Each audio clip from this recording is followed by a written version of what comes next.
નમસ્કાર, कैसे जीतेगा गुजरात કાર્યક્રમમાં આપ સૌનું સ્વાગત છે।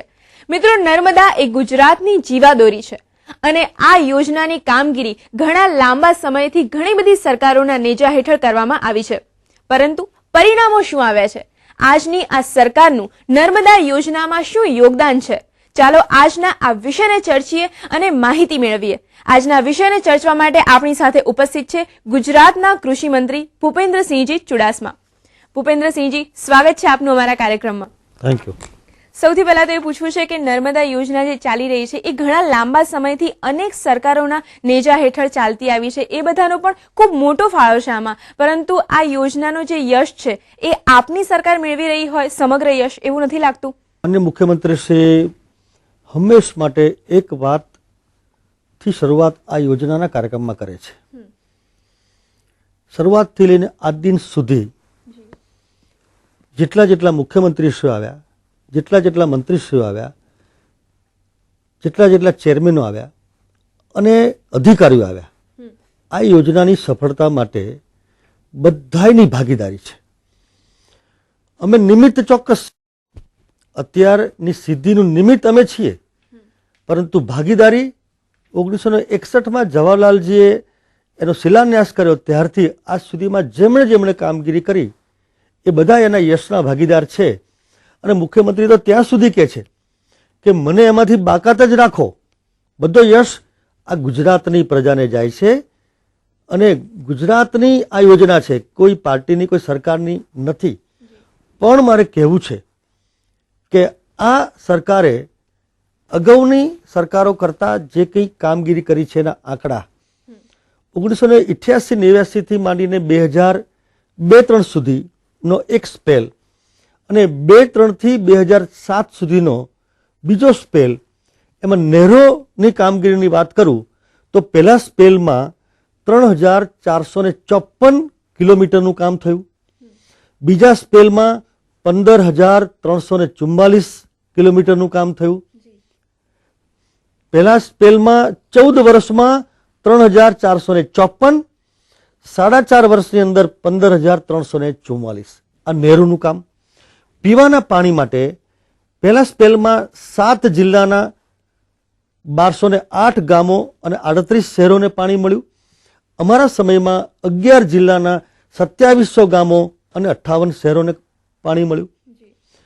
સિંચાઈ 2,17,899 હેક્ટરમાં, અમારા સમયમાં 8,40,772।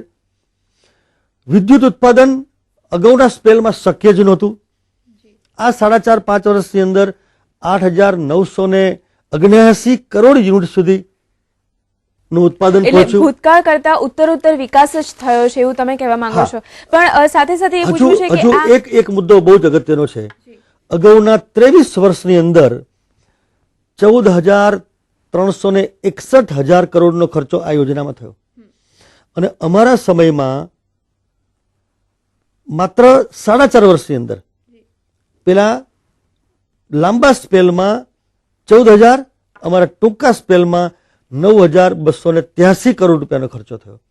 એનાથી પણ વધારે આગળ બજેટેડ જે ખર્ચ છે એનું મારે કહેવું છે, અંદાજપત્રની જોગવાઈ અગાઉના લાંબા સ્પેલમાં કુલ મળીને 8,347 કરોડની જોગવાઈ હતી, માત્ર 4.5 વર્ષના ગાળામાં 10,213 કરોડ રૂપિયાની બજેટેડ જોગવાઈ થઈ।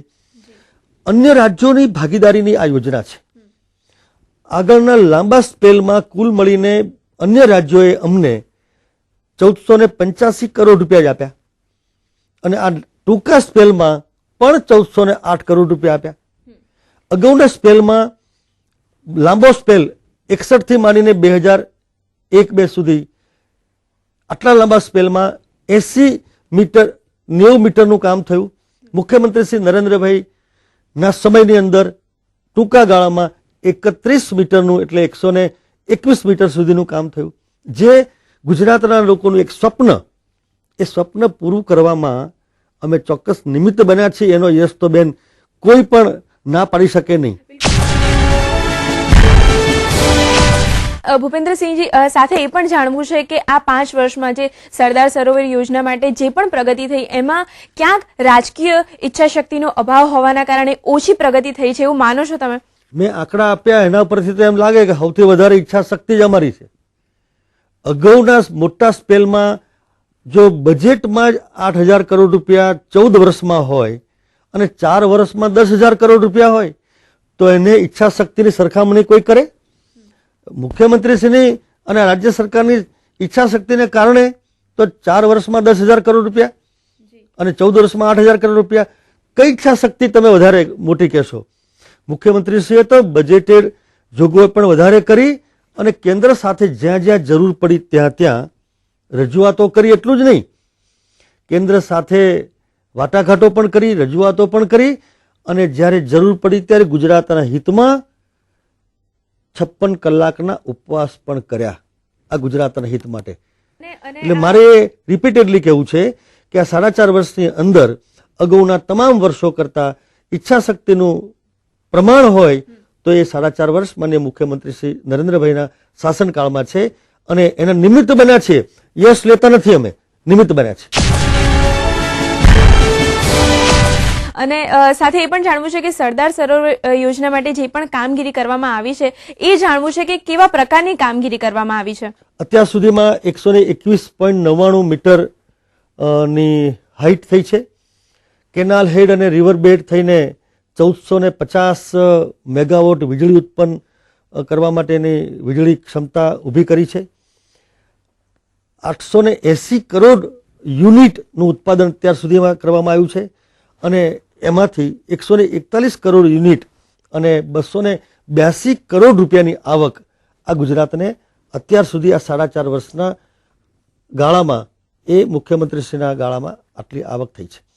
નહેરોના પણ કામ થયા છે, ડિસ્ટ્રીબ્યુટરના પણ કામ થયા છે, બ્રાન્ચીસના કામ થયા છે અને સૌથી વધારે અમે કામગીરી એ કરી છે કે ભવિષ્યમાં આખા પ્રોજેક્ટની જવાબદારી એ સરકાર માથે નથી રાખવાની, પરંતુ આ તો ગુજરાતની પ્રજાની અને ખેડૂતોની યોજના છે. તો આ અમલીકરણ માટે અમે ખેડૂતોને જ આની જવાબદારી સોંપવાના છીએ. તો લોક ભાગીદારીથી આ યોજના કેવી રીતે ચાલે અને એના માટે અમે સહકારી ઇરિગેશન મંડળીઓ બનાવી છે.